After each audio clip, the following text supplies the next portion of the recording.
Hey y'all, what is up? I am Rosie and I am going to give y'all another movie review, and this time it is on the 1993 comedy classic Dazed and Confused. I cannot believe I have to call this movie a classic, but since it is 28 years old, that's what I have to call it, a classic. I remember when the movie first came out when I was like 16, 15, 16 years old. I wanted to see it then, but didn't have any friends who wanted to see it with me, so I didn't get to see it for the first time until last year in 2020. Um, I watched it the wee hours of this morning for the second time.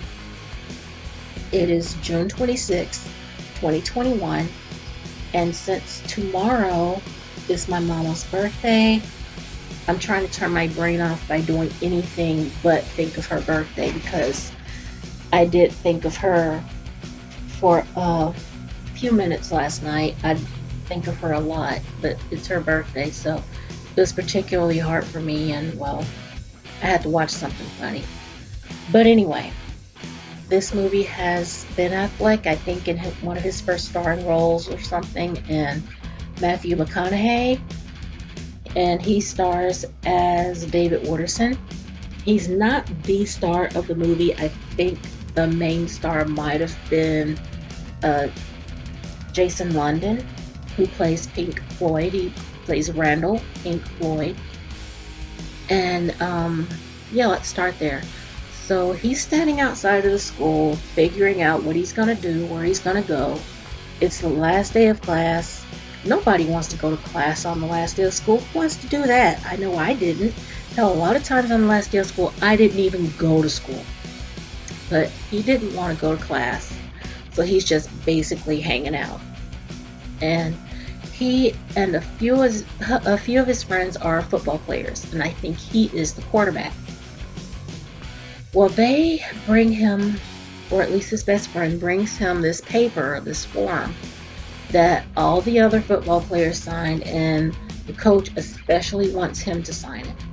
It is a form stating that they won't get drunk and they won't get high and they won't do anything illegal.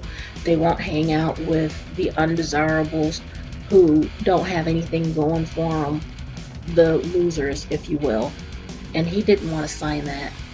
He didn't want to agree to that. He wanted to just have fun and enjoy himself while being in the last days of high school. His other friends were like, dude, we're not gonna listen to that shit. We're not gonna abide by these rules. We're just signing it to get the coach off our backs and do what we want to do because that's what we do anyway. And it's just a piece of paper. Why are you making such a big deal of it? And I think Randy's main point was it's not just signing the paper that I have a problem with. It's the principle of the thing that they want to have this type of control over my life when I want to do what I want to do. I don't want to give them that power over me. So I can guess, I can guess, I guess I can understand that. And so they are all excited about this party that's supposed to happen tonight at one of their friends' house. Friend being Kevin Pickford. And I'll get to that in a minute. He and two of his friends, Melvin, and I forgot the other guy's name because a lot of these characters didn't really stand out to me like others did. But they drove over to the junior high school to basically terrorize the other students. One of the guys had this bullhorn, took it out, and made an announcement that if kids line up, go to their truck, and take their punishment, they had these paddle boards that they wanted to paddle incoming freshmen with. If they did that, they'd go easy on them and not give them that many hits.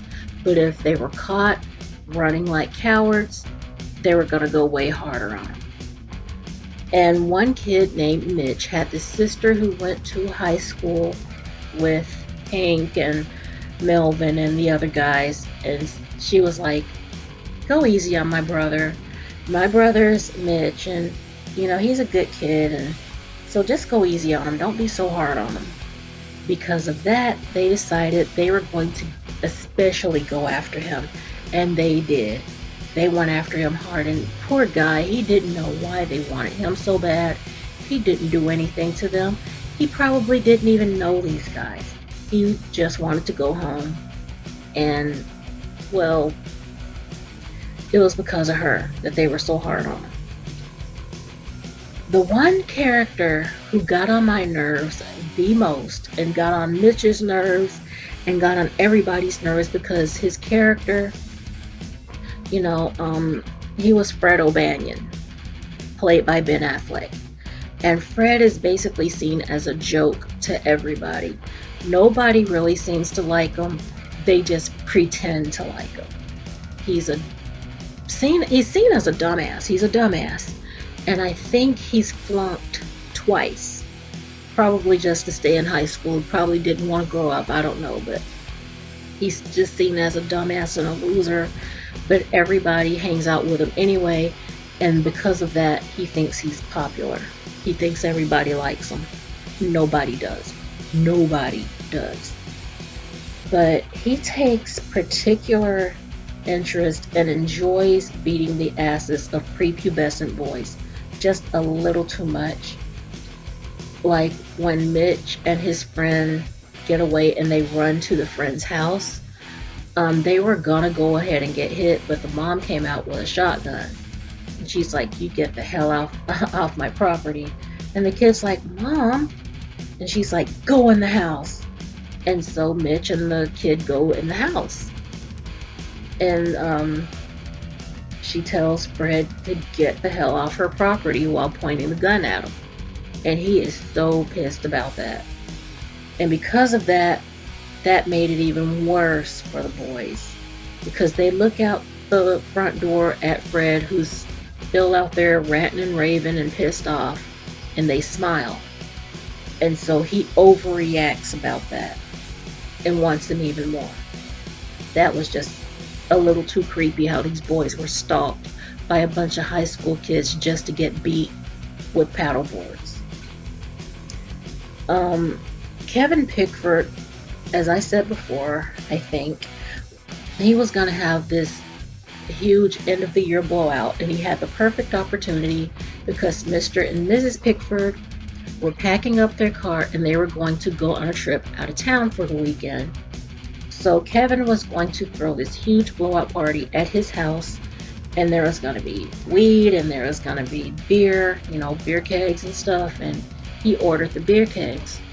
Well, unfortunately, the delivery guy was an hour and a half early bringing the kegs, and tells Mr. Pickford, this is the house that I'm supposed to bring the beer kegs to. And so Kevin goes out to see what's going on. He's like, "Aren't you a little early bringing those?" And the dude's telling him, "Well, yeah, I'm an hour and a half early because I got this thing going on tonight, if you know what I mean." And so while his parents are outside watching, Kevin tells him, "Well, I think you got the wrong house." And he kind of motions back with his eyes. And there's his dad standing there. And the delivery guy's just like, he's just got this look on his face like, "Oh no." And he's like, "Oh yeah, you're right. This is the wrong house altogether. This is an inconvenience for you. I'm sorry about that." And so, meanwhile, Mr. Pickford was asking his friends who were upstairs in his room if there was going to be a party. And everybody's like, "No, we don't know anything about any party." And so Mr. Pickford didn't trust that. He asked Kevin if there was going to be a party, and Kevin's like, "No, Dad, I don't know what that was all about." Well, Mr. Pickford still didn't believe it. He tells his wife, "Unpack, we're not going anywhere." To which his wife is pissed off, but has no choice but to comply. And so they called off the party at the house and try to get everybody to meet somewhere else. And I think they all hung out at like the bowling alley or something, or the baseball game. Mitch is a baseball player and he has to pitch a baseball game, so he has no choice but to be out. These high school boys are still out to get him. And it was shown in a deleted scene that two of his supposed friends, just so they could be let go, told the high school guys, where Mitch was going to be. And so in the movie, you don't really know that because he's wondering, how did they know where I was going to be anyway? And so these boys figure, well, since they want Mitch and they said they want Mitch specifically, why don't you go out a side gate? Because they're going to get you anyway. And you just let us go. And so he decided to go ahead and do it. And he pitches the baseball game. He strikes the other team out. They win the game, I suppose. And as he's leaving, the high school boys get him. Oh boy, did they get him. And Jason London, he felt sorry for Randy. I should call him by his character name. He felt sorry for him. Takes the boy under his wing, takes him home. And he's like, no, there's going to be this party tonight or whatever, and we're just going to ride around and hang out. You want us to come pick you up? And he's like, yeah, sure. And so he gets ready and gets to hang out with a bunch of high school kids because Randy tells him, look, if you go, they're not going to mess with you. They already got you, so it's no big deal. And plus, it'll give you cool points if you just show up and show them that it didn't bother you. Hey, you got me. Fine. I'm here now. So he went. And meanwhile, his friends are hanging out at the end of the year junior high party.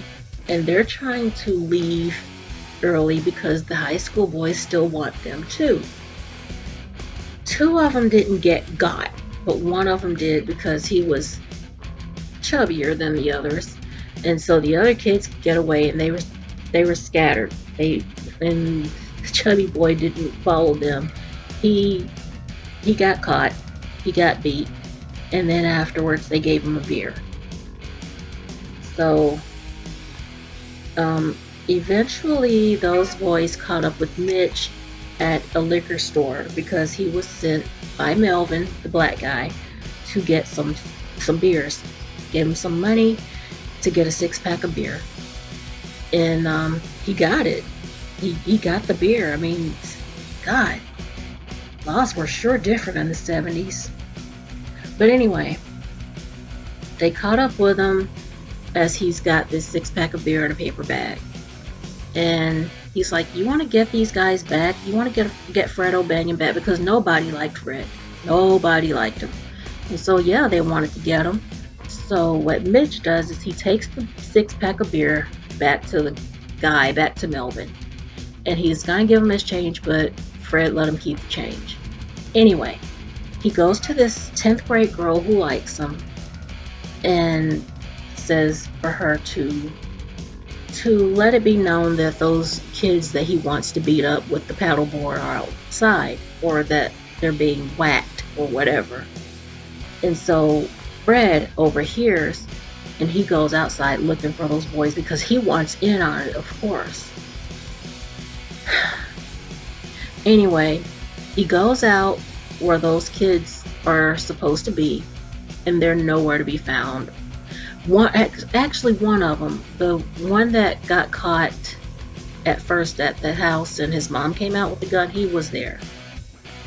And so, Fred really wanted to beat him, and before he could get a hit in, somebody poured paint all over him. They were on top of the building, the other kids were on top of the building, and he got paint poured all over him, and he was pissed. He was pissed. But they got him.